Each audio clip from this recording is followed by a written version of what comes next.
Sí, yo creo que ya. Adelante, doctora.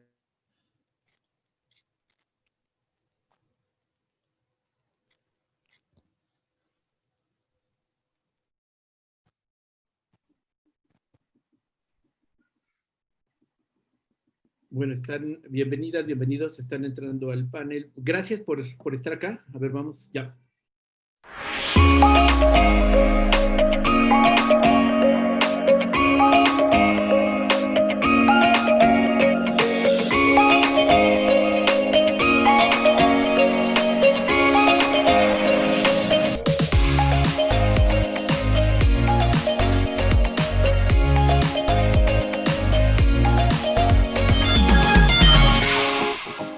Buen día, gracias por estar aquí en este tercer día del Seminario Latinoamericano, donde estamos reflexionando en torno a la Convención sobre los Derechos del Niño en el contexto de la pandemia de COVID-19. Y en este tercer día nos concentraremos en los protocolos facultativos y estamos bastante honrados de que nos acompañen expertas y expertos internacionales y particularmente Diana Carolina desde Bolivia. Muchísimas gracias, Diana. Pero bueno, voy a pasarle aquí la moderación a mi querida Gloria Carvalho de Colombia, de la Alianza Colombiana, quien es la que gestó y organizó este seminario y que, bueno, ustedes ven que no estaba en la convocatoria porque tenía temas de salud. Afortunadamente la tenemos aquí con nosotros. Gracias, Gloria, y bueno, pues te paso la moderación y aquí seguimos. Gracias, querida Gloria. Muchísimas gracias, Juan Martín, y realmente una muy cálida bienvenida a todos los participantes y de manera muy especial a nuestros invitados del día de hoy. Virginia Murillo, presidenta de la Organización Defensa de Niñas, Niños Internacional Costa Rica. Efraín Botero, que es el delegado de TRDSOM para Joining Forces en Colombia. Diana Carolina, que es la representante de Niñas, Niños y Adolescentes que nos acompaña desde Bolivia.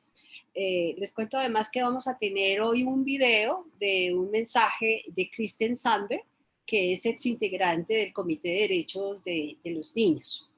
Quisiera retomar un poco que ya esta semana, pues como lo decía Juan Martín, tuvimos la oportunidad de conocer de un lado la perspectiva de nuestros invitados frente a cómo garantizar el cumplimiento de la Convención sobre Derechos del Niño y además de cómo se ve el Comité de Derechos de los Niños en la era del COVID. De los anteriores nos quedaron una serie de reflexiones y sobre todo una serie de retos que son ahora mucho mayores que los que se tenían antes del COVID, pero que definitivamente nos dejaron como varios mensajes. Uno, como un mensaje muy positivo de no solamente de la resiliencia, sino el potencial que tienen los niños, niñas y adolescentes y por lo tanto la necesidad de escuchar sus voces ahora más que nunca, haciendo efectivos todos los mecanismos de participación. De otro, la necesidad de hacer una exigencia muy clara a los estados de la centralidad de la niñez por encima de cualquier argumento de la carencia o la limitación de recursos, haciendo además una serie de multiplicación de las intervenciones tanto para prevención como para contención de los distintos problemas, especialmente los de salud mental. Y hubo una reflexión bastante interesante por parte de niñas y niños representados en nuestros panelistas invitados, que fue la de hacer conocer los derechos de niñas, niños y adolescentes y la convención a todo el público en general. Además, se habló también entonces del rol protagónico que debe tener la sociedad civil, sobre todo para apoyar al Comité de Derechos de los Niños, especialmente en este momento cuando las condiciones de la pandemia han limitado bastante su elemento de operatividad. Bueno, en todo caso, aparte de todas estas conclusiones, como otros eventos, queremos como recordarles que no compartan sus datos personales en el chat, que utilicen el hashtag Niñez Primero y que a medida que vaya desarrollándose la intervención de nuestros panelistas puedan hacer sus preguntas a través del chat de preguntas y respuestas. Vamos a estar revisando las preguntas, pero al final vamos a tener también una sesión en la cual nuestros panelistas darán respuesta a cada una de ellas. Para iniciar entonces, quiero darle la palabra a Virginia para que nos aborde los distintos temas frente al gran tema general que es hoy el de los protocolos facultativos, que supongo que será precisamente empezar por aclarar qué es esto de los protocolos facultativos. Virginia, te doy la palabra. Muchísimas gracias, Gloria, y muchas gracias también, Juan Martín, y todos por la invitación. Es un honor estar aquí con ustedes. Ya que este tema de los protocolos y todo el tema de los marcos políticos o jurídicos siempre son como complejos, quisiera hacer unas premisas iniciales para luego explicar los protocolos, y cuando en un momentito les voy a pedir nada más para poner solo una filmina, que quiero como ilustrar ahí más fácil el entendimiento de los protocolos. Uno es que cuando trabajamos desde la premisa de que los derechos de los niños son derechos humanos, trabajamos en un marco internacional, regional y nacional y local de protección a esos derechos humanos, lo que nos permite garantizarlos, promoverlos, defenderlos y sobre todo también exigirlos, y que los niños, niñas y adolescentes también los exijan. Eso es muy importante porque no estamos hablando de derechos aislados, sino estamos hablando de un marco de protección importante. Dentro de ese marco de protección importante hay una serie de lo que se llaman tratados internacionales, y hay como un paraguas de tratados que son más o menos 9. Dentro de esos tratados se les vinculan otros tratados, que son los que se les llaman protocolos facultativos, o en inglés protocolos opcionales. Y ahora les explico un poquito por qué. Voy a poner ¿puedo poner la pantalla? Perdón. Adelante, por favor. En esta presentación que les voy a poner, aquí hay 8 tratados internacionales, normalmente son 9, pero me falta uno. Pero me parece que muestra muy bien, digamos, ese paraguas. Aquí arriba tienen los tratados internacionales, abajo tienen los órganos de tratado, en donde está aquí el Comité de Derechos del Niño y aquí la Convención sobre los Derechos del Niño. Y entre esos tratados tienen los protocolos facultativos. Cada uno de los tratados normalmente tiene sus protocolos facultativos. Los protocolos son tratados, como dije, internacionales, que además tienen un mecanismo independiente a la convención en cuanto requiere un proceso de firma, de ratificación y adhesión, similar al de la convención, pero se hace de manera separada. Son opcionales o facultativos porque los estados pueden decidir sí o no ratificarlos, firmarlos o adherirse, ¿no? Y hay estados que no hayan ratificado. En el caso de los Estados Unidos, la convención, pueden sumarse, firmar, ratificar y adherirse a un protocolo. Ahora, los protocolos facultativos, vamos a utilizar el término en español, están hechos para o tienen la intención de fortalecer las medidas y las disposiciones legales que tiene la convención, pero sobre todo refuerza vacíos que tiene la convención. Son quizás muchísimo más explícitos y a veces más exigentes que la propia convención, porque además se refiere sobre un tema en específico. En el 2000 se aprobaron 2 protocolos facultativos que fueron desarrollados de manera paralela y con dinámicas diferentes, y surgieron por lógicas diferentes, así como que se le llama el tercer protocolo, y eso, digamos, el 1 y el 2, o bueno, generalmente no se les llama esos 2 primeros unidos. Uno tiene que ver con la participación, relativo a la participación de niños en conflictos armados, y el otro tiene que ver con la venta de niños y la prostitución infantil, la utilización de niños en pornografía. Esos 2 fueron los que se aprobaron en el año 2000 y entraron en vigencia 2 años después, porque el protocolo establece una serie de condiciones para que los estados adecúen internamente y para que se pueda poner en marcha. Y además requiere de un mínimo de estados, generalmente son 10, que tienen que firmarlos para que entren en vigencia. Pero además el problema, digamos, de este mínimo de 10, es que solo aplica en los estados que lo hayan ratificado y que hayan pasado por toda esa firma, adhesión o ratificación, ¿no? Entonces, los que no lo han hecho, pues no aplican.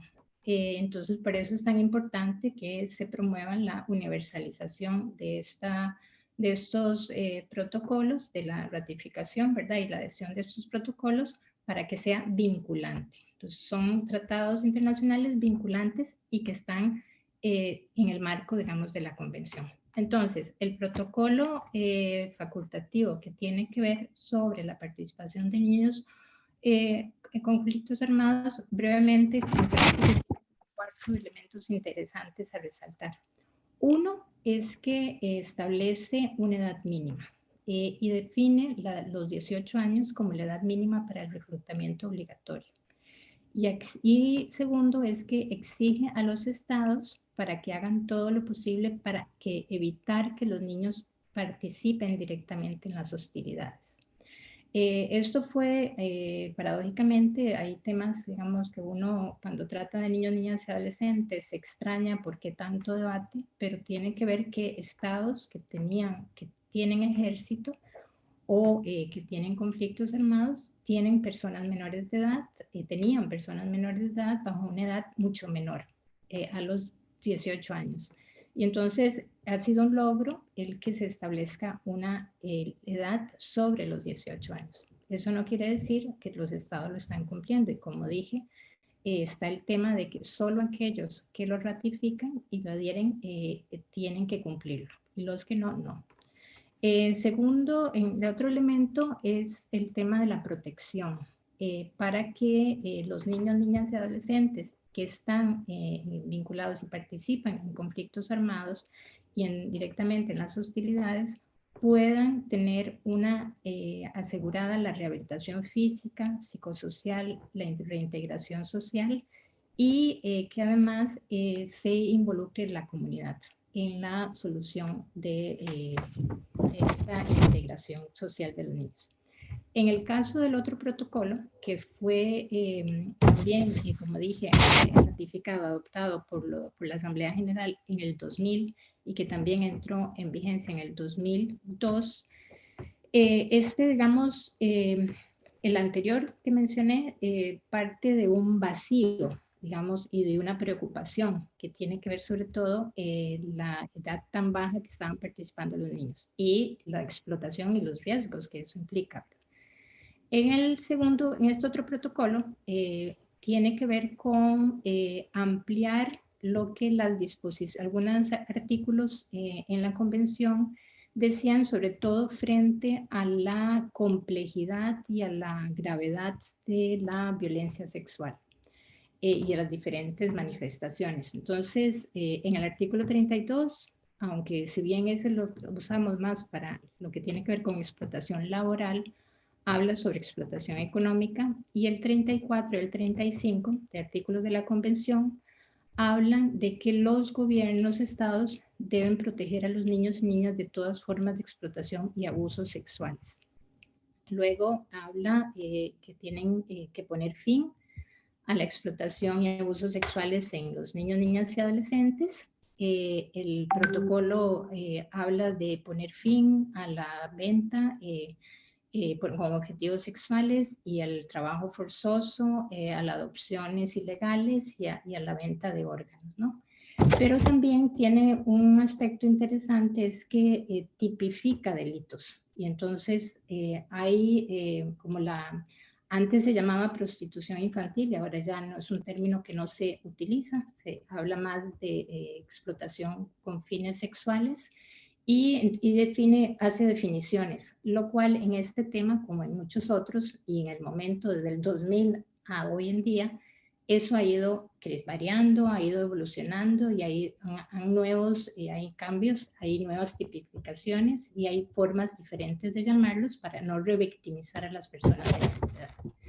Y luego, entonces, digamos, me parece que esos son como los elementos centrales. Y en el último, que es el tercer protocolo, ese sí se llama tercer protocolo, ese fue también impulsado principalmente por la sociedad civil, presentándole al comité. Además, también surge desde las realidades que el comité ha venido identificando y sobre todo que era el único tratado que no tenía un mecanismo que lo tenían todos los tratados de derechos humanos para las personas adultas, que es la posibilidad de que las personas menores de edad accedan a la justicia y en el tanto puedan denunciar a su Estado si el Estado le vulnera derechos humanos. Eso suena muy bonito, pero tiene algunas letras pequeñas. Pero digamos, ese es como el hito histórico, digamos, es que se les reconoce finalmente, pese a los 31 años de la convención, ¿verdad?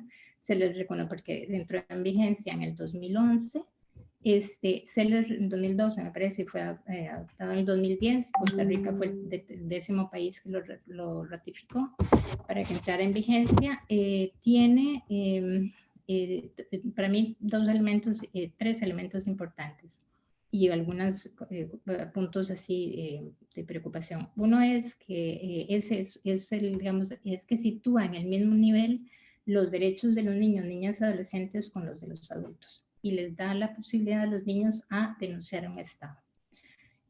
Bueno, eso en el tanto se hayan agotado los procedimientos internos. Y además un niño, también hay un problema, es que los estados definen generalmente una edad de acceso a la justicia, en algunos países es 12, y también los niños por sí solos no van a acceder a la justicia, requieren una serie de información, apoyo, y eso, digamos, hace quizás el mecanismo complejo.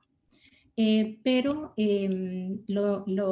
otro en contexto de elemento de preocupación es con estados, digamos, que son represivos o que son autoritarios o que limitan, digamos, el accionar o la libertad de expresión o la libertad de movimiento o la posibilidad de poner una denuncia, es que no tenga represalias a la persona menor de edad. Entonces, hay que trabajarlo muy bien, pero sobre todo hay que informar a las personas menores de edad para que ellos también puedan ejercer, digamos, ese derecho.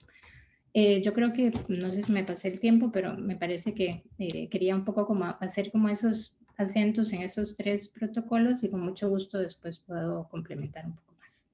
Muchísimas gracias, Virginia. Sí, yo creo que has dado una serie de elementos de información que son absolutamente clave, no solamente el poder mirar cuáles son como los aspectos específicos de cada uno de estos protocolos y de manera muy especial este último que se está relevando esa posibilidad de acceso a la justicia, pero también como las condiciones o las limitaciones que pueda tener o lo que se tendría que hacer al respecto.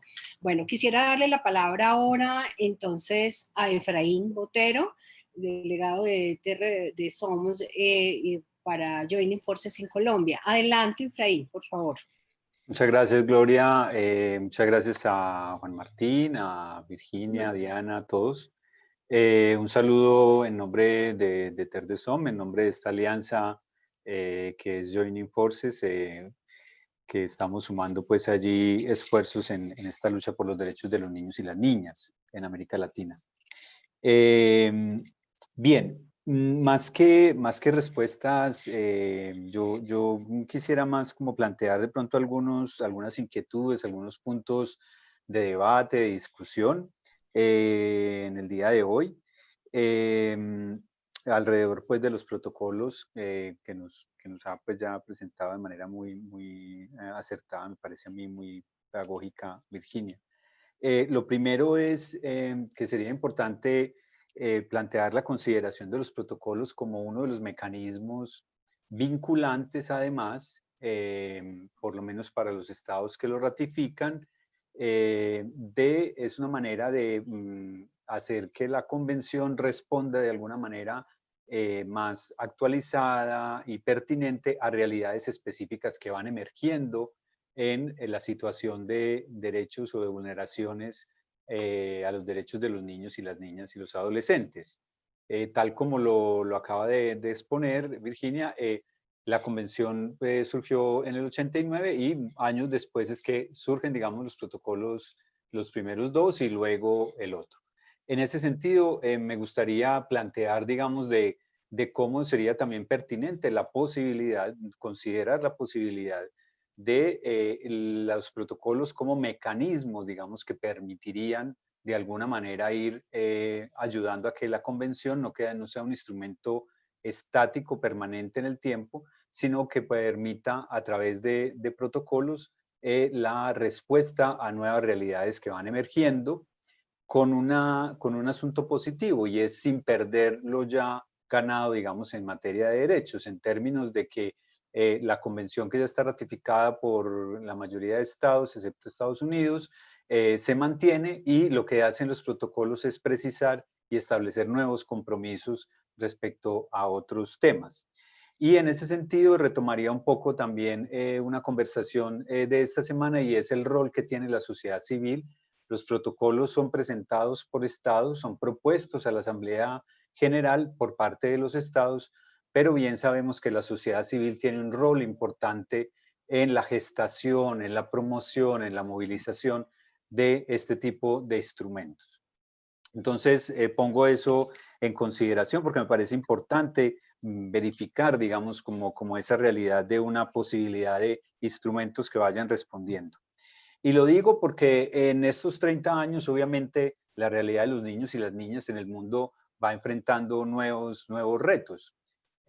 Nuevos retos que empiezan a ser reconocidos o van siendo reconocidos por diferentes instancias del sistema internacional, de las Naciones Unidas y demás. Y me refiero particularmente, por ejemplo, a uno que no está necesariamente considerado de manera muy explícita en la Convención y en los protocolos, pero que ya viene siendo reconocido, por ejemplo, por el Comité de Derechos del Niño, por reportes de la Oficina de la Alta Comisionada, como los derechos ambientales de los niños y las niñas. La Alta Comisionada, por ejemplo, hace algún tiempo presentó un informe sobre los derechos ambientales o el entorno saludable este mismo año, el entorno saludable como una manera de hacer realidad los derechos de los niños y las niñas. Y en la pasada sesión del mes de septiembre-octubre, el Comité de Derechos Humanos reconoce ese informe, acoge ese informe de manera muy positiva, pero hace un montón de exhortaciones e invitaciones a los estados que, si bien son muy importantes y son muy valiosas, no llegan a ser un instrumento vinculante para los estados, ¿no? Entonces, eso es solamente como, si se quiere, una provocación en términos de cómo todo el movimiento social, las organizaciones sociales que trabajamos por los derechos de la niñez, empezamos a considerar también la pertinencia de ver que los protocolos son un instrumento y pueden ser un potencial de ir actualizando la convención a las nuevas realidades. Y particularmente en el tema ambiental, recogiendo ya los reconocimientos, podría irse, ojalá, avanzando hacia un futuro instrumento vinculante en ese sentido. Lo segunda cosa que quisiera plantear es la necesidad de difusión y de pedagogía respecto de los protocolos. En este seminario, estos últimos días que hemos estado compartiendo, seguimos evidenciando que 31 años después aún la convención es desconocida. Y si la convención es desconocida, pues los protocolos muchísimo más. Entonces, creo que es necesario también cómo seguimos los esfuerzos de difusión, los esfuerzos pedagógicos, pero cómo también incorporamos esos protocolos de manera cada vez más insistente en los ejercicios pedagógicos, para que no solamente se conozca el cuerpo de la convención, sino que sea muy incorporado el asunto de los protocolos. Y ahí quisiera hablar también un poco respecto a la noción, digamos, que cada sociedad, cada país y cada estado tiene de qué tan pertinente puede ser o no para ellos determinado protocolo. En particular hablo del protocolo relativo a la participación de niños y niñas en los conflictos armados. Uno pensaría en una región como América Latina, casi que los demás países dirían, eso puede ser un asunto de Colombia y no más. Sin embargo, lo que vamos evidenciando y que me parece importante también resaltar es el vínculo que tienen esos protocolos con la conceptualización en el derecho internacional de otros términos. Por ejemplo, cuando hablamos de la participación de niños y niñas en los conflictos armados, obviamente eso tiene una relación de cómo se conceptualizan los conflictos armados.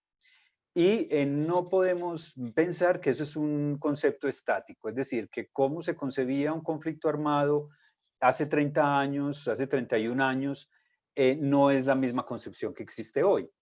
Nosotros, por lo menos en Colombia, que hemos vivido esa situación lamentable durante tantos años, hemos evidenciado que incluso ese concepto ha tenido que ser repensado, reformulado, reconstruido, porque las dinámicas mismas de la guerra y los conflictos y demás van siendo diferentes. Inicialmente se pensaba, cuando se hablaba de reclutamiento, por ejemplo, de niños y niñas, pensábamos inmediatamente en una imagen de un niño con uniforme, con un rifle, un arma larga, en un ejército, ¿no? Pero hemos ido evidenciando en la realidad, por ejemplo, colombiana, que tiene unos vínculos distintos, que no siempre son ejércitos, que son grupos armados diversos, y que el Estado, digamos, así como nos compartió la compañera hace un momento, tiene una responsabilidad respecto al ejército formal de no vincular menores de edad de 18 años, pero también de prevenir la vinculación y la utilización y el uso de los niños y las niñas por parte de diferentes grupos armados. Y me refiero, por ejemplo, a las dinámicas de conflicto que cada vez van siendo esa zona, digamos, de qué es conflicto y qué no es conflicto en regiones como América Central, por ejemplo, donde las dinámicas de narcotráfico, de pandillas, de estructuras armadas, que puede ser que en la concepción de conflicto armado hace 30 años no se tipificaran así, habría que ver eso cómo es hoy en día y cómo va evolucionando. Una situación como la que vive en México, con los carteles actuales, por ejemplo, y con la situación de violencia armada, como la que he vivido Centroamérica, como la que seguimos continuando viviendo en Colombia, incluso después del acuerdo de paz, nos llama también a actualizar de alguna manera o a hacer unas interpretaciones y a pensar que a lo mejor entonces la aplicabilidad o no de este tipo de protocolos, en particular del primer protocolo, del protocolo relativo a la participación de niños y conflictos armados, no es un asunto exclusivo a esos países que hemos visto con nuestra visión tradicional, digamos, de la guerra, ¿no? Y eso porque obviamente hay niños y niñas que están siendo afectados en realidades como las que acabo de mencionar, de Centroamérica, Colombia y otros países incluso, y que están incluso en vínculo con otras dinámicas como las economías ilegales, no solamente del narcotráfico, sino también de la minería ilegal, etcétera, etcétera. Y ahí incluso con vínculos con lo que el otro protocolo de la utilización, la explotación de niños y niñas con fines de explotación sexual tiene, porque muchas veces también esos conflictos tienen implicaciones en las estructuras armadas y la utilización de los niños y las niñas también para explotación sexual. Eso entonces me parece como importante plantear. Un tercer elemento que quisiera comentar es ya un poco respecto continuando un poquito con el protocolo de conflictos armados y los niños y las niñas, con la situación de la pandemia. Me parece importante, como también quisiéramos un poquito referencia al asunto. Quisiera dar también ahí un poco más la visión desde nuestro país, pero nosotros hemos estado bastante preocupados porque hay un efecto directo de la pandemia por la deserción escolar de alguna manera, por la ruptura en el vínculo y en la continuidad de las actividades educativas, que todos conocemos las dificultades de acceso a las tecnologías, de las posibilidades reales de muchos de los niños y adolescentes y niñas en las zonas rurales, en las zonas marginales de continuar la educación. Y eso ha tenido un efecto directo en la vinculación, en la participación, en el uso de los niños y las niñas en actividades ilícitas vinculados con el conflicto y con los grupos armados.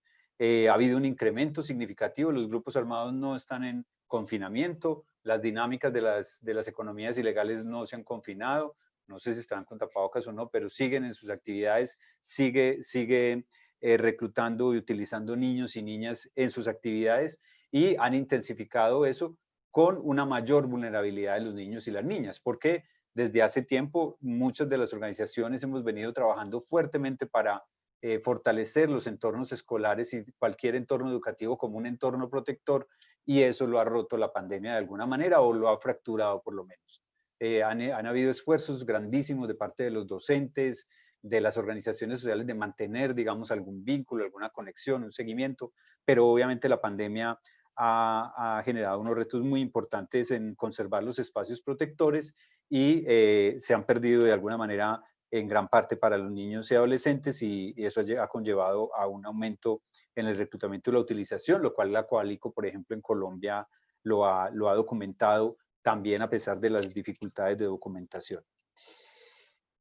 Sobre estos efectos de la pandemia, yo quisiera también entonces pues reiterar en este espacio para también alguna parte del público que esté menos cercanas a estos temas, pero es también la dificultad que ha habido por la pandemia relativa a los derechos que consagra el protocolo sobre la explotación sexual y el uso de los niños y niñas en la pornografía infantil, y todas formas de explotación y abuso sexual.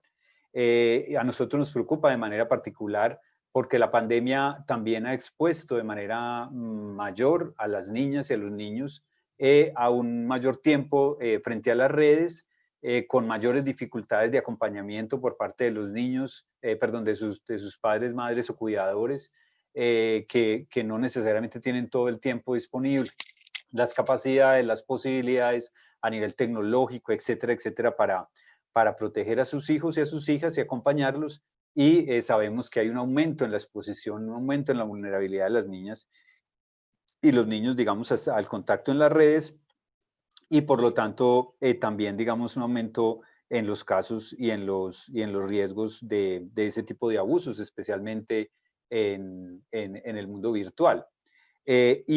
Con digamos, la preocupación de que si bien, por ejemplo, tanto los sistemas educativos como las organizaciones sociales veníamos poco a poco reconociendo los riesgos de la virtualidad, empezando a elaborar protocolos, realmente no estábamos suficientemente preparados para un nivel de exposición tan alto de los niños y las niñas y adolescentes al mundo virtual y a los riesgos que con ello conlleva. Finalmente, sobre el tercer protocolo, el protocolo relativo a las quejas, a los mecanismos de comunicación y de hacer denuncias ante el comité, yo quisiera hacer un llamado también ahí, o bueno, al anotar como unos 2 o 3 punticos allí.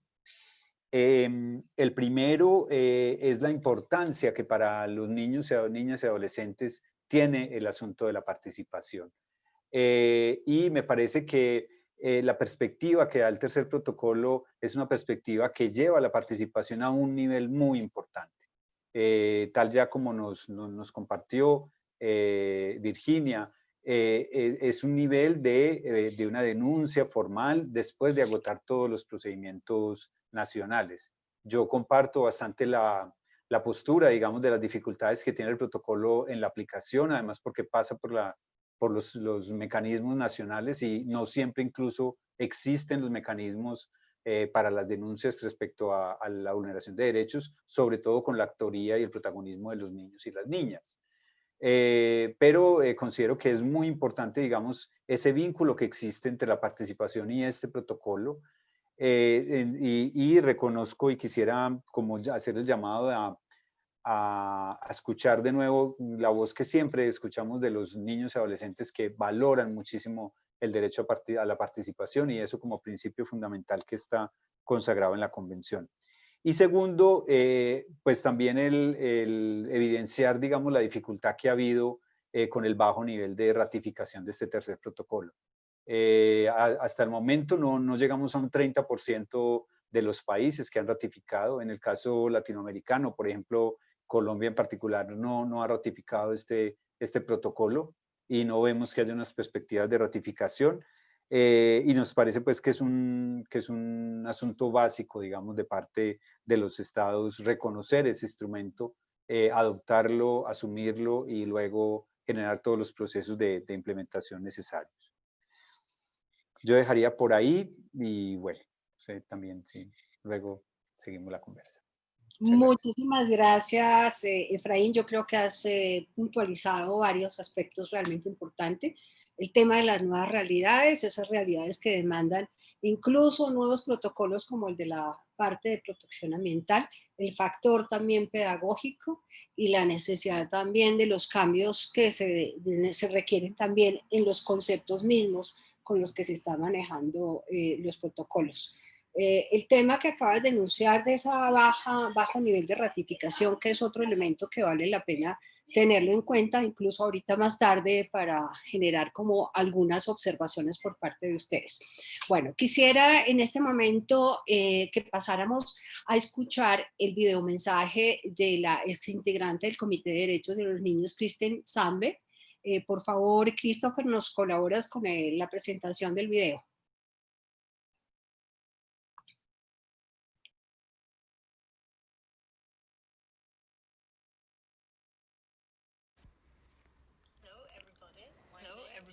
Hola a todos, mi nombre es Kirsten Sandberg, soy profesora de Derecho en la Universidad de Oslo, en Noruega. Fui integrante del Comité de los Derechos del Niño por 8 años hasta el año pasado y fui su presidenta por 2 años. Gracias por invitarme a participar en esta importante conferencia de los derechos del niño en la era del COVID-19. Como en muchas crisis en el mundo, el COVID impacta mayormente a la infancia y juventud, no porque tiendan a enfermarse o presenten peores síntomas, sino que ellos pueden contraer incluso la enfermedad, pero pueden recuperarse más pronto que los adultos. Sin embargo, las medidas que toman los estados impactan en la infancia y la juventud aún más que en cualquier otro grupo, porque sus derechos no son completamente respetados en esta situación.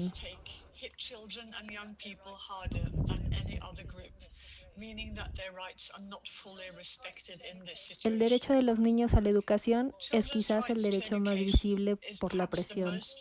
En muchas ciudades se están cerrando los jardines de niño y las escuelas, o las clases se imparten de manera digital, y hay muchos obstáculos para tener una solución que funcione a todos. Primero está el problema del acceso a Internet. Para los niños que no tienen acceso a Internet, la enseñanza digital, por supuesto, no es una solución. En las zonas donde la conexión es inestable o la familia solo tiene una computadora, los niños deben turnarse y no pueden seguir las clases de manera continua. Segundo, hay grandes diferencias en las habilidades de los profesores para enseñar digitalmente. Algunos niños tienen contacto frecuente con su escuela todas las semanas, mientras que otros sufren para adaptarse en mucha menor medida. Esto provoca que algunos niños apenas obtengan su educación durante este periodo y para otros una educación fragmentada o insatisfactoria de otras maneras. Conectado a la actividad diaria de ir a la escuela está la importancia de la amistad. La observación general número 20 del Comité de los Derechos del Niño sobre los derechos de la niñez y la adolescencia dice que a medida que los niños atraviesan su segunda década, experimentan la creación de la esencia de sí mismos, tanto como individuos como a través de la asociación con sus pares. Uno de los derechos más básicos de los niños es el derecho al desarrollo en virtud del artículo 6 de la Convención. Para los adolescentes, el desarrollo está estrechamente vinculado al contacto con sus compañeros de su misma edad, pues facilita su identidad emergente y su independencia creciente de sus padres. Para los niños más pequeños, el derecho a jugar en virtud del artículo 31 de la Convención es esencial. No haber podido encontrarse con sus amigos, estar en el jardín de niños, la escuela primaria, en el patio de recreo, o simplemente afuera, o tener que mantener una distancia de 1 o 2 metros si se encuentra con sus pares, les impide en gran medida ejercer su derecho a jugar. Jugar en casa con la familia no es lo mismo. La salud mental de los niños es otra preocupación importante en esta situación. Los niños refieren soledad, depresión, ansiedad, estrés psicológico en general, tanto por la situación incierta como por estar aislados en sus hogares. Los niños tienen el derecho, en virtud del artículo 24 de la Convención, a disfrutar del nivel más alto de salud alcanzable. Sin embargo, en esta situación particularmente difícil y estresante, muchos de los servicios ordinarios a los que los niños pueden acudir normalmente no están ahí. Normalmente, en muchos países existen algunas figuras familiares a los cuales los niños pueden acudir para que vayan con sus problemas. Pero en muchos lugares han sido redirigidas estas personas para cubrir el trabajo de COVID-19 o no son accesibles porque los niños no están en la escuela. También resulta que en este periodo muchos más niños están expuestos a la violencia en sus hogares que en una situación normal. De acuerdo al artículo 19 de la Convención, los niños tienen derecho a estar libres de cualquier forma de violencia. Sin embargo, para estos niños que ya experimentaban violencia en sus hogares, uno solo puede imaginar lo que debe de ser estar confinado en su hogar y estar con un padre o madre abusiva. La violencia también ocurre en hogares donde antes no sucedía. Los padres pueden recurrir a la violencia en una situación de frustración, tal vez porque perdieron sus trabajos o por estar atrapados con la familia todo el día. Nuevamente vemos que las necesidades de los niños son tan inusuales que los servicios no están ahí para ayudarlos. Cuando las escuelas y los jardines de infancia no se reúnen con los niños, estos no informan sus preocupaciones a las autoridades de protección a la infancia. Si se hacen informes, de todos modos estas autoridades a veces parecen menos capaces de actuar durante la pandemia.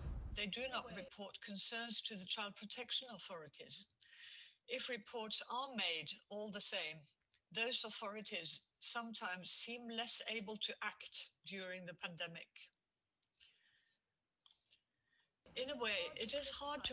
De una forma, es difícil criticar a los gobiernos por tomar medidas tan estrictas y hacer lo posible para combatir la pandemia. Sin embargo, en cuanto a sus efectos, no pueden pasar por alto las consecuencias que tiene para los niños y sus derechos. Es en gran parte una cuestión de conciencia y organización. Las autoridades centrales y locales tienen que ser conscientes de los efectos sobre los niños y cualquier medida que tomen.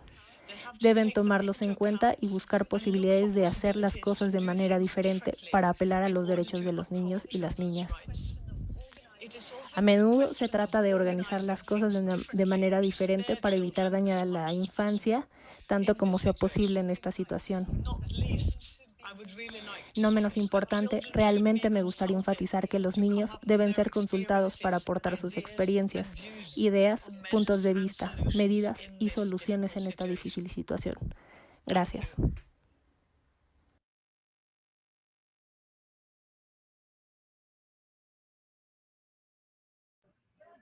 Tu micrófono, Gloria, disculpa. Bueno, muchísimas gracias. Creo que Kristen nos replantea nuevamente toda una serie de elementos claves a considerar, como son las distintas vulneraciones que ha presentado precisamente toda esta condición de pandemia y las medidas que se han tomado. Llama la atención de manera especial sobre este no pasar por alto los distintos efectos que se han tenido y de poder organizar de una manera totalmente diferente, pero además partiendo, y volvemos nuevamente al tema de la importancia de las voces de los niños, no solamente para expresar la forma en que están viviendo la situación, sino para también plantear las distintas soluciones que desde su perspectiva pueden llegarnos a dar. Bueno, quisiera en este momento retomar, digamos, algunos de los comentarios que están apareciendo en la parte de perdón un segundito que tengo acá una integrante gatuna. Sí, que hay una serie de comentarios bien interesantes. Vemos que tenemos presencia de representantes de distintos países. Vemos, por ejemplo, tenemos de Morelos, tenemos de Santiago de Chile, comentarios importantes y saludos. Desde Lima, Perú. Desde Chile, que nos comentan que la pandemia solo vino a cubrir lo que estaba pasando en nuestros adolescentes desde hace muchos años y que le da mucha vergüenza. Es el comentario de Noemí Díaz. Nos hablan de que desde Cochabamba, Bolivia también, nos hacen un saludo especial, igualmente de Pachuca, en el Estado de México.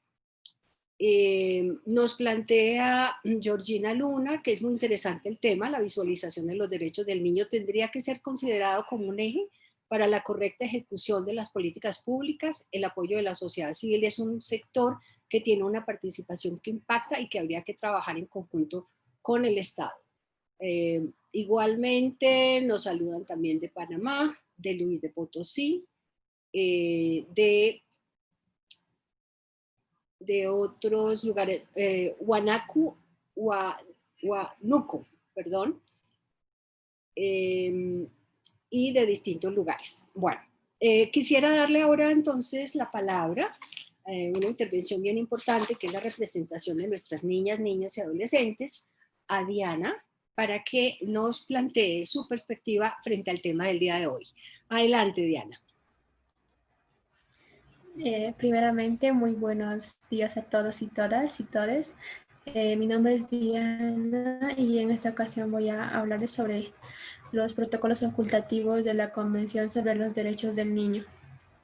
Lo primero que quisiera decir es que Bolivia ha ratificado estos tres protocolos facultativos. Sobre el primer protocolo facultativo relativo a la participación de niños en conflictos armados.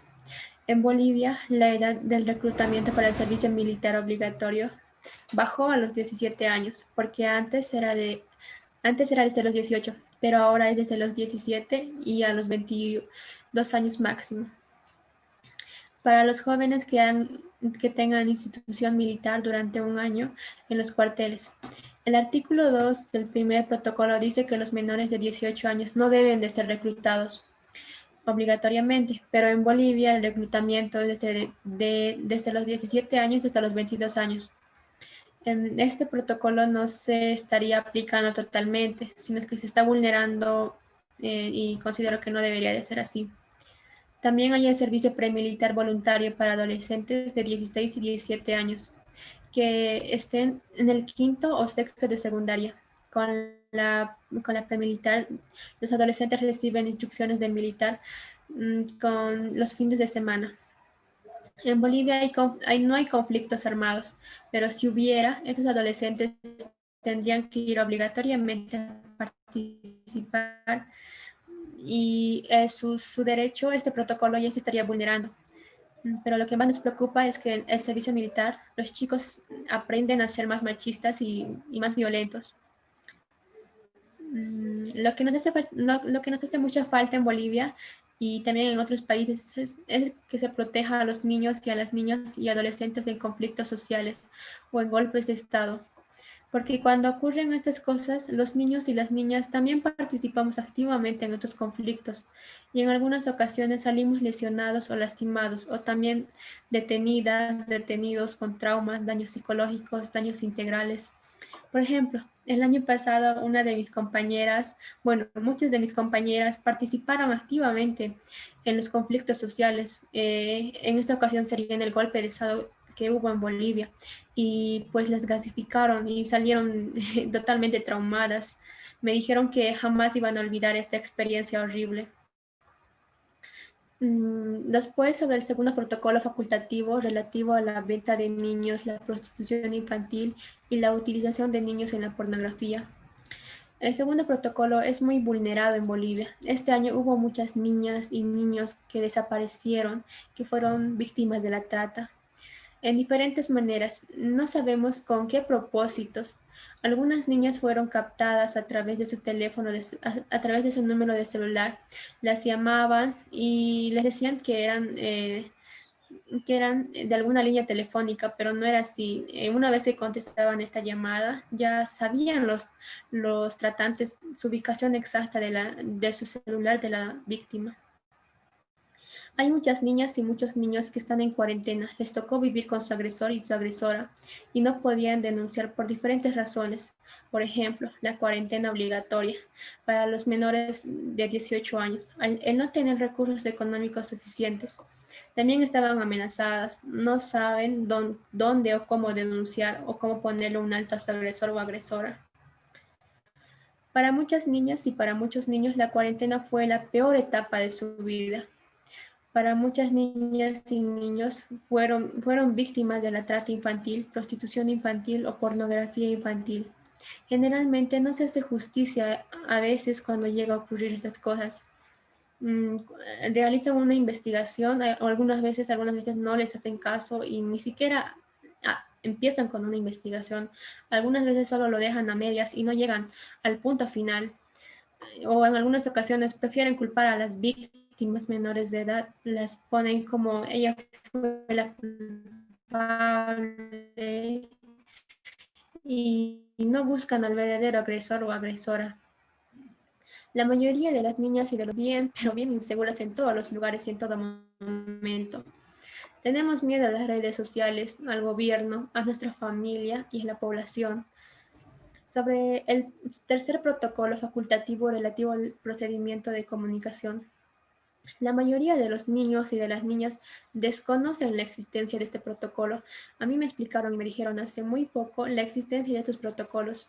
Y es muy importante conocerlos, porque nos permiten hacer quejas directas sobre todas las vulneraciones que vivimos.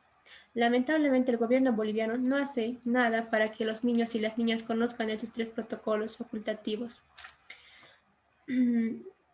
Por eso es que hay muchas injusticias. Este año se ha vulnerado mucho nuestros derechos. Por ejemplo, el derecho a la educación, el derecho a la salud, el derecho a la participación, el derecho a la recreación y muchos más derechos.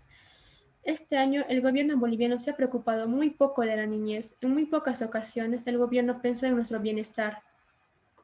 Les doy ejemplos. Primero, que todas las niñas y todos los niños no hemos tenido una educación de buena calidad como deberíamos haber tenido. La educación virtual considero que ha sido totalmente un fracaso. Ha sido que otros niños tenían una buena educación, pero otros no. Y considero de que eso no se ha tomado en cuenta. Y lo segundo sería que deberían de haber tomado en cuenta la estabilidad de la conexión. A la mayoría de los niños y de las niñas no nos llega el internet es muy bajo y otros ni siquiera contamos con el recurso económico necesario para tener ni siquiera un pan de cada día en la casa. Y mucho menos nuestros padres o nosotros mismos no tenemos el dinero suficiente para comprarnos un celular. Las niñas y los niños queremos que la frase boliviana, la unión es la fuerza, sea constantemente ejercida y que ya no exista más injusticias. Queremos ayudarnos y apoyarnos unos a otros constantemente, que es una de las mentalidades que estamos teniendo.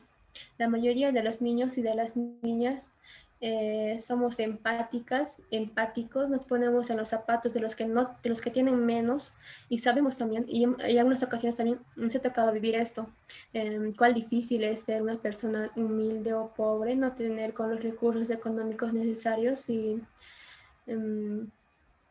algunos niñas y niños sabemos cómo se siente no tener nada y no hace nada el gobierno, ¿no? Para ayudarnos también. Eso sería todo. Muchas gracias por escucharme.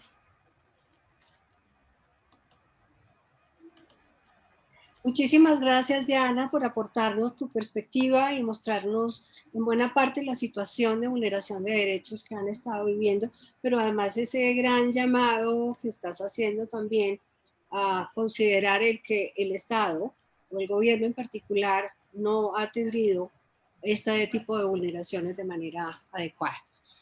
Bueno, quisiera pasar ahora a algunas de las preguntas planteadas por nuestro público. Diría, por ejemplo, una de las preguntas que nos plantea Eida Elizabeth Valdés es ¿cómo podemos acceder a todos los protocolos facultativos y cómo podemos saber cuáles podemos aplicar? Esta pregunta va para todos nuestros distintos panelistas. Entonces, no sé, en el caso de si quieres Virginia o Efraín, cada uno desde su perspectiva, por favor, ¿qué podríamos decir al respecto? Sí, claro. Bueno, el Alto Comisionado de Derechos Humanos tiene una página donde están todos los mecanismos, los tratados internacionales, entonces ahí pueden acceder. Yo, si quieren, ahora se los pongo en el chat, el enlace, porque como es una página que tiene mucha información, hay que ir como por partes, entonces las personas pueden perderse. Y entran, digamos, cuando van diferentes pestañas y llegan hasta el Comité de Derechos del Niño, los órganos de tratado. Y dentro del comité están los protocolos facultativos. Esa es una opción. Pero también en la página de Seguro Tejiendo Redes, en la página de UNICEF, en la página nuestra, en la página de Tierra de Hombres, en la página de muchas organizaciones, la misma Seguro de la Alianza Colombiana, ¿verdad? Muchas organizaciones y coaliciones tienen dentro de sus sitios, tienen información sobre los instrumentos internacionales que ahí pueden verse. Como es un tratado internacional, así como la convención, está escrita para los estados. pero como se ha dicho, la sociedad civil es un actor que tiene corresponsabilidades. Además de haber sido un motor impulsor de todos estos tratados, tiene también responsabilidad, corresponsabilidad en la aplicación. Entonces, todos pueden aplicarse, cada uno con sus diferentes matices, pero todos pueden aplicarse y además hacerlos exigibles. Lo que necesitamos es que se conozcan, como decía también Efraín, hay que hacer todo un ejercicio pedagógico porque todos estos instrumentos pueden ser muy complejos, entonces hay que entenderlos. Muchísimas gracias, Virginia. No sé si Efraín quieres complementar algo o pasamos a una siguiente pregunta. Perfecto. Bueno, tenemos comentarios de Mayra Teresa Castro, que este es un excelente ciclo de seminarios que ojalá y lleguen a muchas personas. Hace mucha falta la concientización de la sociedad. Nos dan también saludos desde Mexicali, de Baja California, México. Y los comentarios de Sonia Isabel Pulido, que dice que en estos tiempos, gracias a los recursos de web, se está visibilizando la gran falta de los derechos básicos de la población infantil y juvenil. Si antes esto no se reflejaba, creo que era más porque no se daba a conocer. Escuchar ahora a los mismos protagonistas es una maravillosa señal de que los cambios positivos llegan ya. Felicitaciones a estos jóvenes panelistas. Bueno, nos dicen Karen Salazar. Buenas tardes, muchas gracias por el evento. Una pregunta para Efraín sería, ¿cuáles considera que serían las razones para que el Estado colombiano no ratifique el tercer protocolo, tomando en cuenta que ya ha ratificado los otros instrumentos? Siguiente pregunta.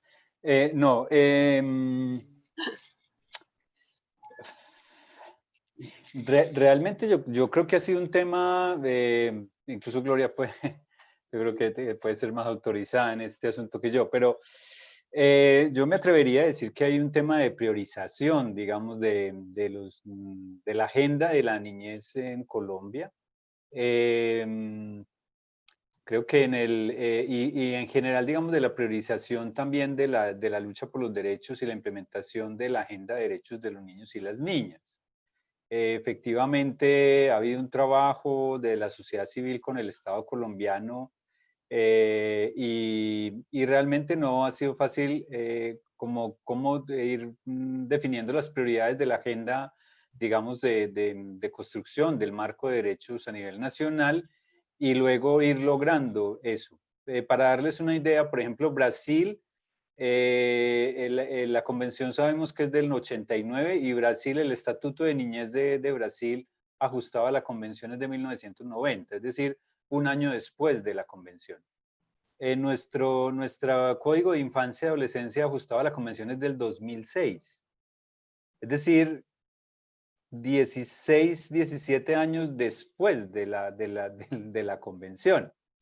Entonces no es que haya sido una tarea fácil, digamos, de las organizaciones sociales para convencer al Estado, no solamente de ratificar, sino de luego apropiar eso en sus compromisos internacionales en la legislación nacional.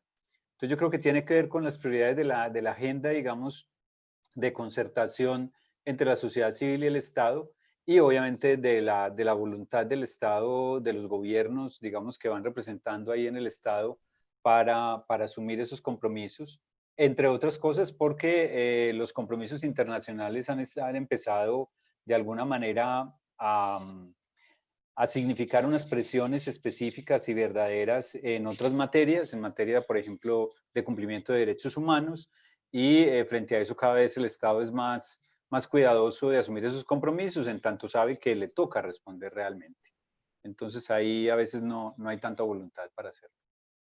Muchísimas gracias, Efraín. Casi que yo retomaría este tema y devolverles otra pregunta más. ¿Cuál sería el rol de la sociedad civil frente a estas situaciones? Es decir, ¿qué nos impide como sociedad civil hacer las presiones correspondientes para la ratificación de estos protocolos?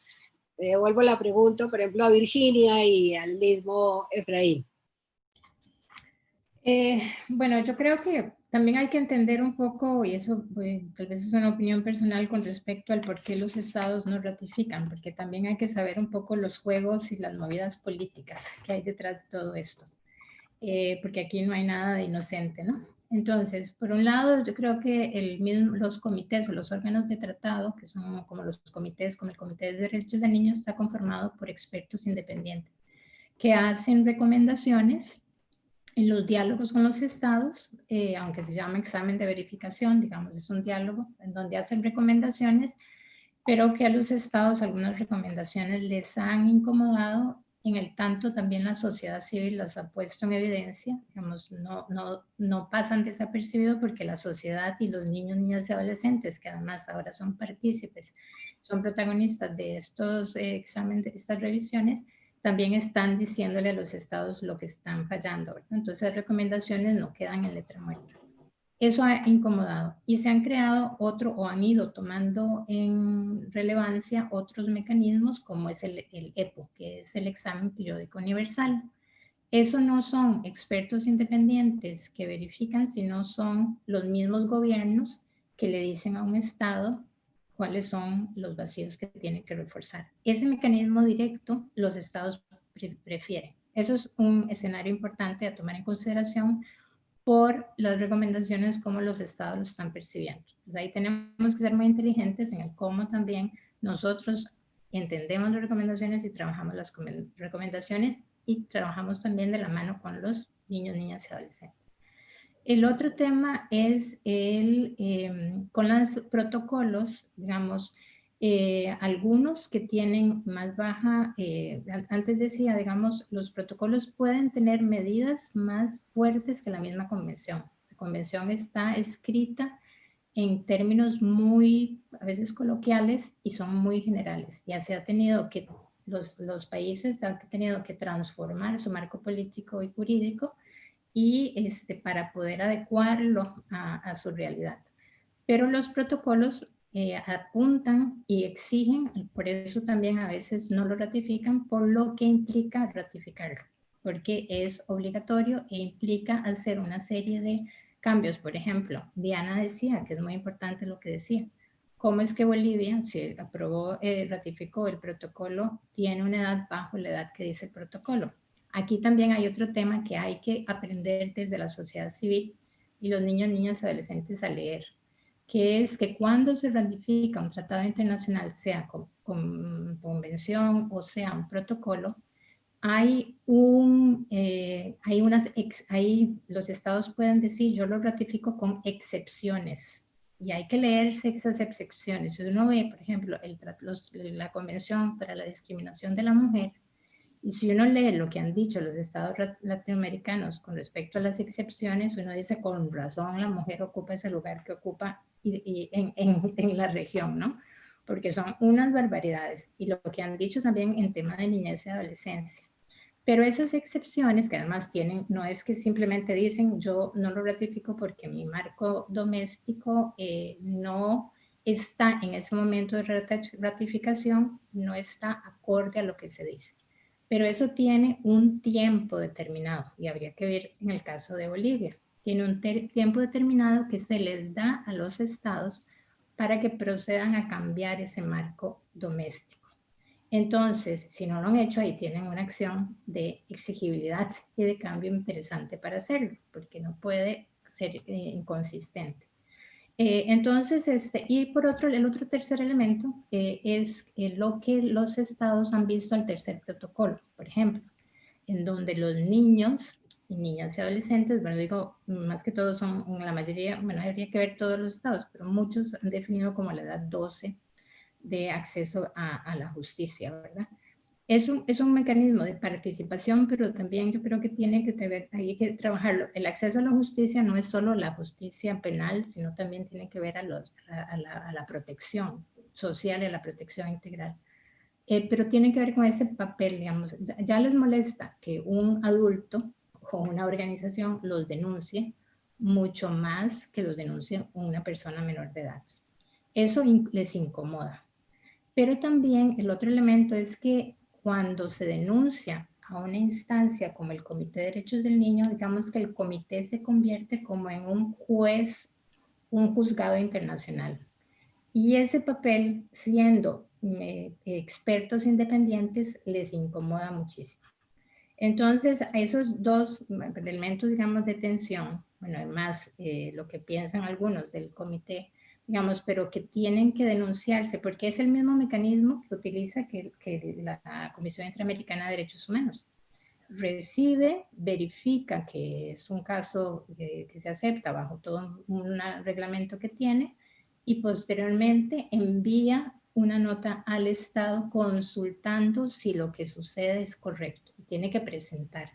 Una cosa es presentarlo ante una instancia formal como es, o ahí, por ejemplo, la OEA o la Comisión Interamericana, pero a un grupo de expertos independientes que tienen todo un valor, pero no son jueces formalmente establecidos.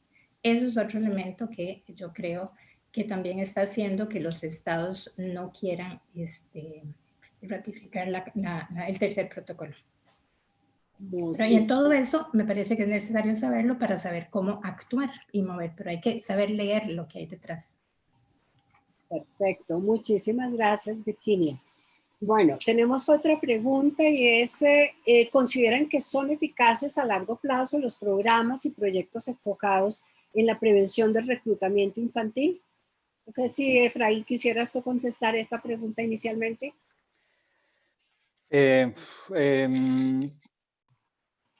A ver, yo creo que todos los programas y proyectos que estén encaminados a la prevención del reclutamiento, de la utilización y el uso de los niños y niñas en los conflictos y en general en las dinámicas armadas son importantes y en general muchas de ellas han tenido sus efectos importantes. Hay un asunto y es que es muy difícil cuando se trata de mostrar impactos en la prevención de algún fenómeno y en particular de fenómenos de protección. Es muy difícil uno decir o de poder demostrar impactos de que algo no sucedió. Es más fácil demostrar cuando algo sucedió en una acción humanitaria que se pudo entregar determinada ayuda y demás a algo que se evita, ¿no? Que se evita. En especial porque, por ejemplo, en materia de reclutamiento y utilización, casi que cuando ya hay un primer contacto del grupo armado frente al niño o niña, obviamente la capacidad de maniobra es mucho más complicada. Y normalmente lo que hacen muchos de los programas y proyectos son la prevención más temprana, es decir, evitar que un niño o una niña o adolescente que está en un escenario de riesgo real, como muchos de los que conocemos, en un barrio donde hay pandillas, donde hay grupos armados, donde hay dinámicas de este tipo, sabemos que están algunos jóvenes o adolescentes, sobre todo, en determinadas situaciones de riesgo. Entonces, muchos de los programas tienen y proyectos tienen acciones preventivas, obviamente que están siendo efectivas. Lo que sí es cierto es que las dinámicas de conflicto siguen ahí, es decir, que la amenaza sigue ahí. Normalmente los programas y proyectos están orientados a disminuir la vulnerabilidad, pero obviamente la confrontación de la amenaza es un asunto que compete especialmente el rol del Estado. Y ahí es fundamental que la acción de la sociedad civil a través de programas y proyectos se complemente con la política del Estado, que tiene que incluir medidas también de prevención, programas específicamente con la población destinataria, con los niños, niñas y adolescentes, pero que tiene que incluir medidas de lucha contra la impunidad, reales, digamos, de no impunidad y de creación de un ambiente protector. Aquí en Colombia, por ejemplo, que hemos tenido bastante esa problemática, pues los niveles, por ejemplo, de impunidad todavía siguen siendo muy, muy altos frente a los reclutadores, a las personas que utilizan y demás, y muchas veces esas cadenas de investigación no llegan hasta los últimos responsables, sino que incluso se responsabiliza al niño o adolescente cuando está, digamos, parte de un grupo armado y no se busca, o cada vez, digamos, se está haciendo esfuerzos en llegar a los responsables adultos, pero eso todavía es una tarea que está bastante pendiente. Muchísimas gracias, Efraín. Bueno, tenemos una intervención que nos está esperando y es la de Agnes de Childline Connect. Podemos entonces darle la palabra. Por favor, Christopher, ¿nos colaboras? Sí, hola, buenos días. Muchas gracias, Gloria, y saludar a los panelistas y felicitarles por sus intervenciones. Es un placer enorme estar en este evento hoy. Para los que no conozcan a Child Rights Connect, nosotros somos una red de ONGs con base en Ginebra y trabajamos de forma muy cercana con el Comité de los Derechos del Niño para apoyar a la sociedad civil a contribuir a las actividades del comité. Y por otro lado también lo que hacemos es, trabajamos para fortalecer los estándares que se desarrollan a nivel internacional en relación a los derechos del niño. Y hoy me gustaría aprovechar esta oportunidad para a lo mejor añadir o aportar un par de consideraciones desde nuestra perspectiva a nivel internacional. Y me gustaría compartir que en mayo de este año celebramos el 20 aniversario de la adopción de los 2 primeros protocolos y creemos que esta es una oportunidad para darle un empujón a la ratificación universal de los protocolos y también, sobre todo, animar a aquellos estados que no han enviado sus informes de revisión bajo los protocolos de enviarlos. Vemos que hay un retraso considerable en algunos países de Latinoamérica y también, sobre todo, en el Caribe. Y como escuchábamos a Diana, hablaba de la falta de implementación de los protocolos y creo que sería interesante, pues, por ejemplo, vemos que Bolivia no ha enviado sus informes y sería un método interesante para que el Estado rinda cuentas, es animarles a que envíen estos informes. Por lo tanto, creo que, bueno, esta es una de las consideraciones que creo que puede ser interesante mirar a nivel de cada país, si se han enviado informes o no. Y también simplemente añadir que el año pasado el comité desarrolló unas directrices nuevas muy interesantes sobre la implementación del protocolo sobre venta y explotación sexual de niños y niñas. Y creo que estas directrices, que todavía no son muy conocidas, pueden ser muy útiles también a nivel nacional para trabajar con los estados, para que haya una comprensión más profunda de la terminología del protocolo y también de las disposiciones sustantivas. Y también les animo a mirarse estas nuevas directrices del comité, que creo que pueden ser muy útiles a nivel nacional. Y por último, pasando al tercer protocolo, si nos comentaba Diana que hay una falta de conocimiento a nivel nacional sobre el tercer protocolo y que muchas veces los niños y las niñas no saben a quién acudir cuando se vulneran sus derechos. Nosotros desde Child Rights Connect hemos desarrollado 2 publicaciones recientemente, hace un mes, que las acabamos de publicar y las estamos traduciendo, dentro de poco las tendremos en español. Una publicación sobre la ratificación del tercer protocolo, donde es una herramienta donde compartimos información e intentamos promocionar una mejor comprensión del protocolo y qué se puede esperar sobre la ratificación del tercer protocolo. Después también incluye argumentos para animar a los estados a ratificar y para que vean que no es una carga ratificar el tercer protocolo. Y finalmente también incluye casos concretos de experiencias de ratificación y hay muchas de Latinoamérica de las que se puede aprender.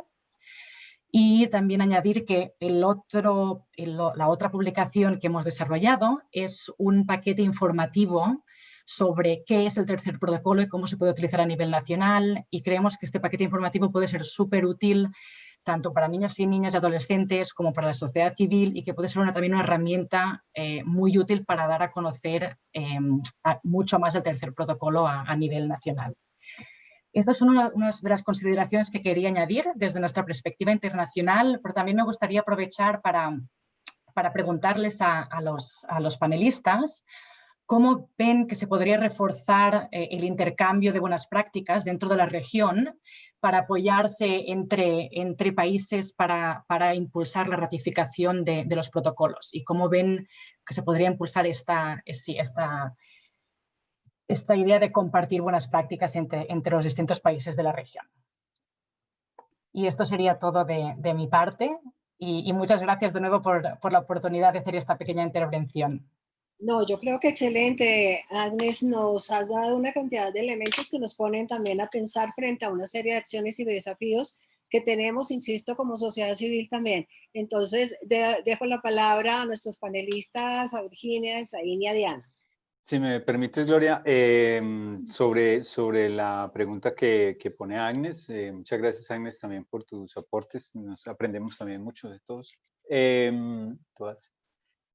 Sobre el asunto del intercambio, cómo intercambiar y aprender más unos de otros, solo Entonces ahí pongo en intercambio, en conocimiento, que en el marco de la conmemoración de los 30 años, el año pasado hicimos un ejercicio pedagógico entre los diferentes TDAHs con las organizaciones asociadas, copartes, y fue interesante, pues por lo que decimos, de la difusión que no es tan amplia, digamos, de los protocolos, en particular del tercer protocolo, y hubo una movilización de más de 6.000 niños y niñas firmando, digamos, una comunicación de intención de que Colombia ratifique el tercer protocolo. Eso es un elemento que podríamos poner en compartir, digamos, una experiencia que es muy pequeña, digamos, en función de una movilización, de una generación de interés, de intención de los niños y las niñas de movilizarse hacia el asunto, pero también manifestar como todo el interés de conocer las experiencias de los países que ya han transitado, digamos, el camino de la ratificación. Porque tal como ahora también lo planteaba Gloria, pues tenemos también que ver desde la sociedad civil cuáles son los, digamos, los vacíos o las barreras que tenemos para avanzar en ese esfuerzo de promover la ratificación de los protocolos en el caso de los países que no hayan ratificado alguno, como el caso colombiano con el tercero. Gracias. Muchísimas gracias, Efraín. Virginia, ¿tú quieres anotar algo al respecto? Bueno, yo creo que hoy en día con el COVID nos ha puesto y enseñado más a todo este tema de la conectividad con todo este tema de las nuevas tecnologías y yo creo que esta plataforma y de Tejiendo Redes es un excelente espacio para propiciar, digamos, esos intercambios en la región y yo creo que lo ha hecho muy bien, ya sea dentro de países o con toda la región de América Latina, pero también con otras participaciones. Entonces me parece que hay que potenciar, invitar más bien a Juan Martín para que dinamicen eso. Pero también en estos momentos yo creo que lo interesante es que está muy mapeado, digamos, redes, los grupos organizados de chicos, hay todo este espacio también, digamos, del COVID nos ha permitido, digamos, como visualizarnos más organizados. Entonces me parece que es más fácil y hay muchísimas riquezas y yo creo que sería muy útil propiciar, digamos, estos espacios de intercambio y de conocer qué está haciendo quién para podernos ayudar.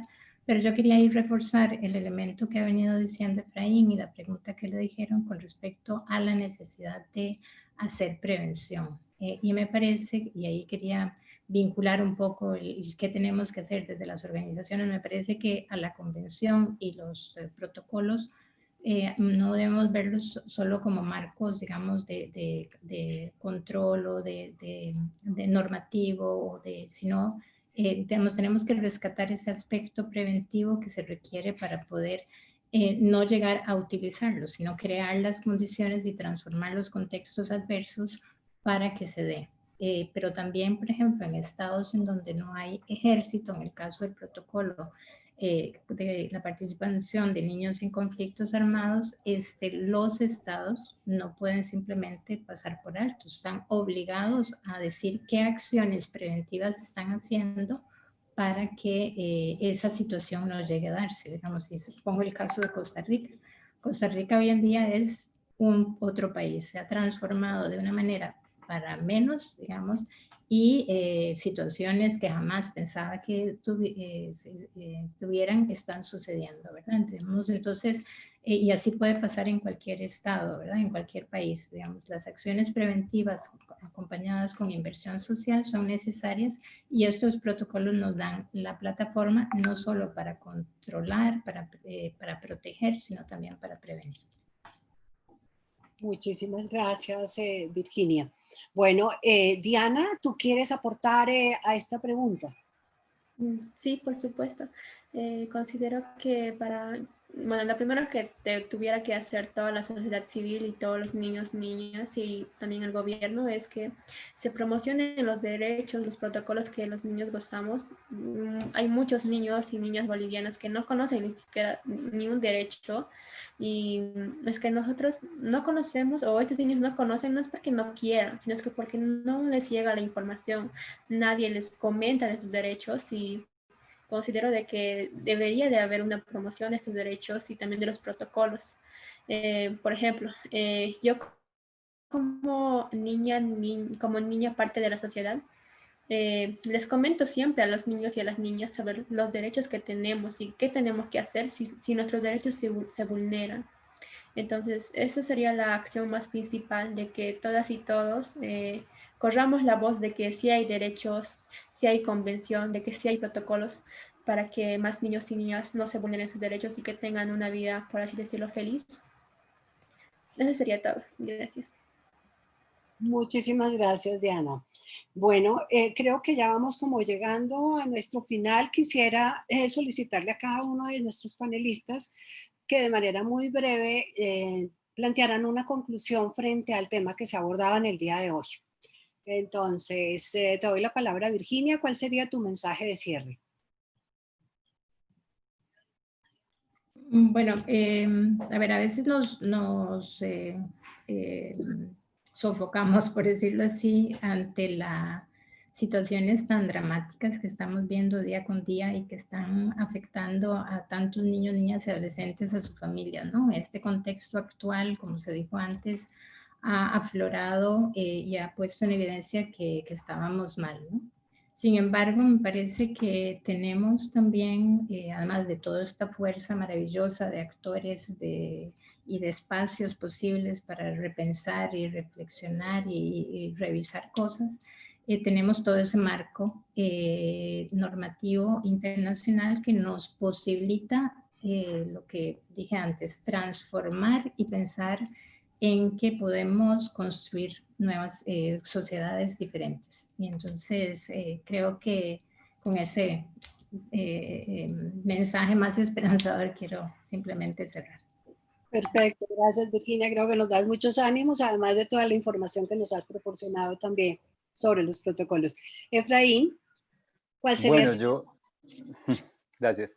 Bueno, yo cerraría también como en clave de pensar, un poquito como dicen, fuera de la caja, pensarnos que la convención es un instrumento importante, pero que puede ser más dinámico.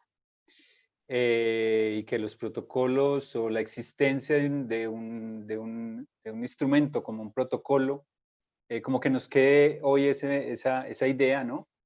De que además de estos instrumentos como la convención tan importante que estamos celebrando esta semana, pues existe esa posibilidad de actualizar ese instrumento, avanzando un poco más allá en la garantía o en los marcos de garantía de los derechos de los niños y las niñas,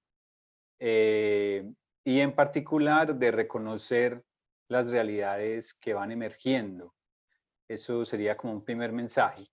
Y segundo, como que a la par de avanzar en los marcos, pues la importancia que vemos de que esos marcos ya existentes, pues sí los hagamos conocer, cada vez sean más difundidos y los hagamos también como cumplir, ¿no? O sea, como que es nuestra invitación siempre. Sé que es la lucha de muchos y muchas de los que estamos conectados hoy en este conversatorio, pero creo que es como algo necesario a continuar. Entonces yo también invitaría como a la esperanza, digamos, de pensarnos en eso, pero también como al compromiso de pensar que eso puede evolucionar hacia mejor cada vez.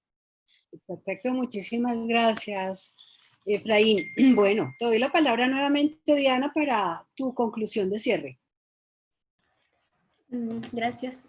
Bueno, yo diría que por favor corran la voz de que todas y todos tenemos derecho, que existe un protocolo, de que las niñas y niños estamos, bueno, tenemos con qué defendernos, pero a veces no lo conocemos. En este caso serían los derechos, las leyes, los protocolos, la convención, y que se unan a mi lucha. Quiero un mundo donde haya cultura de paz, no más guerras, no más injusticias, no más muertes. Eso sería todo. Gracias. Muy Bueno, muchísimas gracias, Diana. Pues la verdad que ha sido una sesión bien interesante, muy ilustrativa. Creo que ha aportado muchísimos elementos para todos los participantes. Yo quisiera como enfatizar 2 o 3 punticos de los que ustedes ya han planteado. De uno es esa necesidad de que realmente no solamente la convención, sino también los protocolos realmente cobren vida, y que además de cobrar vida puedan tener como todo ese carácter dinámico de adecuarse a las nuevas situaciones con la creación de los que se requieran en el proceso. El papel de la sociedad civil, que nos queda como un gran cuestionamiento también de todas las acciones que tenemos que hacer, y sobre todo de cuáles son las recomendaciones que tenemos que escuchar de niñas, niños y adolescentes, pero además después de darles también la oportunidad de conocer qué significa la convención, qué significan los protocolos. Y agradecería por lo tanto a Children Connect el apoyo en todas estas publicaciones que nos han anunciado y que son absolutamente claves, de manera que incluso ahorita dentro del chat nos puedan poner para todos los participantes los links correspondientes o la forma de acceder de manera rápida a los mismos. Bueno, solo me resta entonces agradecer a nuestros panelistas, agradecer a nuestro equipo de apoyo de Tejiendo Redes, de la Alianza, y a todos los participantes por habernos acompañado en este seminario. Los invitamos entonces para los siguientes eventos que se estarán promocionando oportunamente. Que tengan todos una muy buena tarde, un resto de fin de semana también muy productivo, y de manera muy especial de poder celebrar el día de mañana los 31 años de la convención. Muchísimas gracias. Muchas gracias a todas y todos. Hasta luego. Hasta luego, muchísimas gracias, que estén muy bien.